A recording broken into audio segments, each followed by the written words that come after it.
আত্মহত্যা কৰা বুলি এখন চিঠি লিখি থৈ গৈছিল।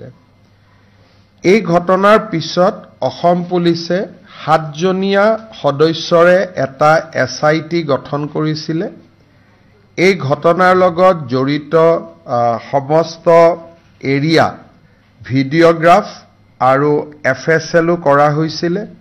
মেজিষ্ট্ৰেটে ইনকুৱেষ্ট কৰিছিল আৰু এতিয়ালৈকে 3গৰাকী ব্যক্তিক এই ঘটনাৰ সৈতে জড়িত হোৱা বাবে গ্ৰেপ্তাৰ কৰা হৈছিল। আজি ৰাজ্য চৰকাৰৰ কেবিনেটে বিষয়টোৰ গুৰুত্ব আৰু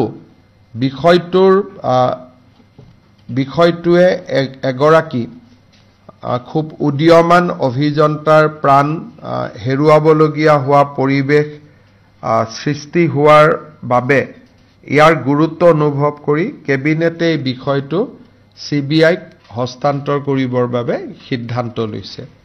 CBIৰ ডাইৰেক্টৰৰ লগত আমাৰ মুখ্য সচিবৰ কথা হৈছে। তেখেতসকলে কেছটো ল'ম বুলিও অনানুষ্ঠানিকভাৱে কৈছে, কিন্তু কেবিনেটে দিয়াৰ পৰা CBIয়ে লোৱালৈকে ইয়াৰ ভিতৰত প্ৰায় 20-25 দিনৰ এটা প্ৰক্ৰিয়া থাকে। গৃহ মন্ত্ৰালয়ৰ অনুমোদনো লাগে।